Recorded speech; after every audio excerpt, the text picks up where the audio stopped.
और लोगों ने उनके सीने में राम और सीता के जीवित चित्र देखे हैं। महाराज जी और हनुमान जी के विषय में अनेक कथाएं हैं। सलिल चंदन चर्चिताय नंदीश्वर प्रमथनाथ महेश्वराय मंदार पुष्प बहु पुष्प सुपूजिताय तस्मै मकाराय नमः शिवाय। रक्षा सूत्र चैनल पर सभी भक्तों का स्वागत है। हम सभी भक्तों को महान संत नीप करोरी बाबा जी महाराज की अद्भुत पावन कथाएं सुनाने जा रहे हैं। कृपया सभी भक्त ध्यान से सुने। एक और बात यह थी कि जब मैंने 1 अगस्त के बीच में ही DMT धूम्रपान किया तो बीच में एक भीषण तूफान के साथ एक गरज और माता काली के साथ आमने सामने हुआ। मैंने उन्हें अपने काले रंग और उनकी जीभ से खून टपकता हुआ देखा और जो मैंने देखा उससे मैं घबरा गया।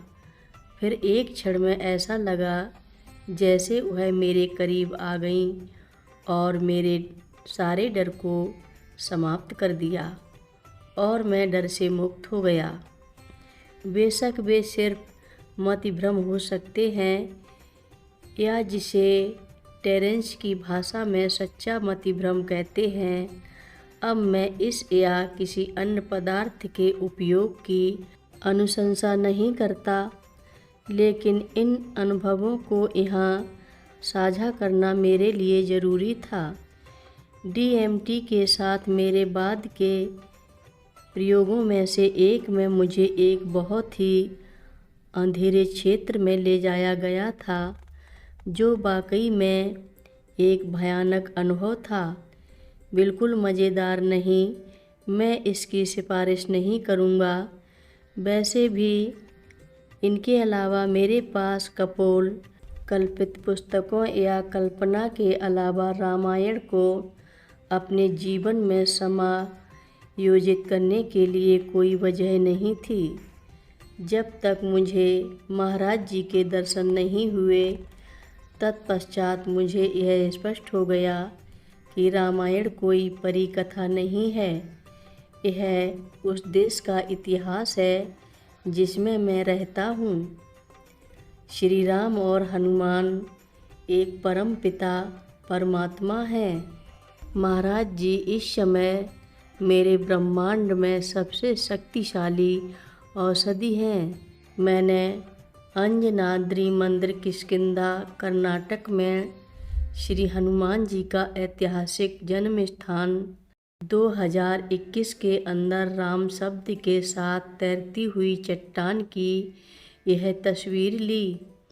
चट्टान को महान रामायण युद्ध के अवशेष के रूप में माना जाता है, जब वानर सेना ने हनुमान जी के नेतृत्व में श्रीलंका के लिए पुल का निर्माण किया था।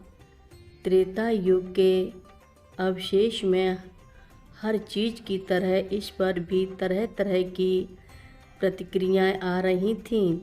जब मैंने पहली बार इसे देखा तो मेरे होश उड़ गए।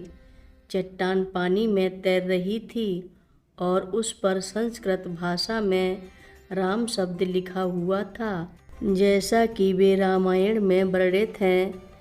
मैंने इस शिला को काफ़ी करीब से देखा है और यह बहुत ही वास्तविक लग रहा था। कुछ लोग इसे दूसरे युग का वास्तविक अवशेष मानते हैं, लेकिन एक बाबा जी ने मुझे बताया कि यह मंदिर की आय बढ़ाने और अधिक तीर्थयात्रियों को आकर्षित करने के लिए एक मानव निर्मित सर्जन है। मुझे सच में ऐसा लगता है कि महाराज जी ने मेरे दिमाग की कोशिकाओं को थोड़ा चक्कर या उलझाने के लिए उस बाबा जी के माध्यम से मुझसे इस तरह की बात की।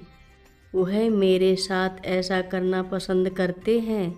हालांकि किष्किंधा की मेरी इस यात्रा में कुछ ऐसा हुआ जिसने चीज़ों के बारे में मेरी समझ को और मजबूत किया। सबसे महत्वपूर्ण वह बंदर था जो किताब की शुरुआत से ही मेरे दाहिने कंधे पर बैठा था। और दूसरी बात यह थी कि अंजनी माँ, हनुमान जी की माँ की इस मूर्ति को देखते ही मैं रो पड़ा। अजीब बात यह थी कि यह आंसू मेरे नहीं थे, मेरा कोई भाव नहीं था, बस विस्मय और अविश्वास का भाव था कि महाराज जी इसे मेरी आँखों से देख रहे थे और भावना के आवेग के कारण उन्होंने महसूस किया होगा। मेरी आँखें स्वतः रोने लगीं। मुझे ऐसा लगा जैसे वह अपनी माँ की मूर्ति को देखकर कितना खुश होंगे। अंजनी माँ निसंदेह हनुमान जी की माता हैं। अंजनी माँ की मूर्ति मारुति की माँ, जिसे अंजनेया या हनुमान के नाम से भी जाना जाता है, घटनाओं के एक क्रम के माध्यम से महाराज जी और हनुमान जी के बीच संबंध का पता लगाया जा सकता है। प्रेम के चमत्कार में एक कहानी है जहाँ कोई रामायण से पढ़ रहा था और महाराज जी ने कहा, सुंदरकांड के जिस भाग में मैं विभीषण से बात कर रहा हूँ उसका पाठ करें। एक अन्य प्रसंग में उन्होंने कहा, क्या आपको लगता है कि मैं संपत्ति इकट्ठा कर रहा हूँ और जिम्मेदार बनना चाहता हूँ? मैं सब कुछ छोड़ सकता था, ठीक वैसे जैसे मैंने लंका को छोड़ दिया था। निश्चय ही वह हनुमान थे जिन्होंने विभीषण से बात की थी और हनुमान जी ने लंका को जला दिया था। साथ ही ऐसे कई उदाहरण हैं जब लोगों ने महाराज जी को विशाल बानर के रूप में देखा और लोगों ने उनके सीने में राम और सीता के जीवित चित्र देखे हैं। महाराज जी और हनुमान जी के विषय में अनेक कथाएं हैं। हर रोज़ महाराज जी की कथाएं सुनने के लिए रक्षा सूत्र चैनल को अवश्य सब्सक्राइब करें, शेयर करें और लाइक करें। घंटी बजाना ना भूलें। कमेंट बॉक्स में लिख भेजें, जय नीव करोरी बाबा जी महाराज।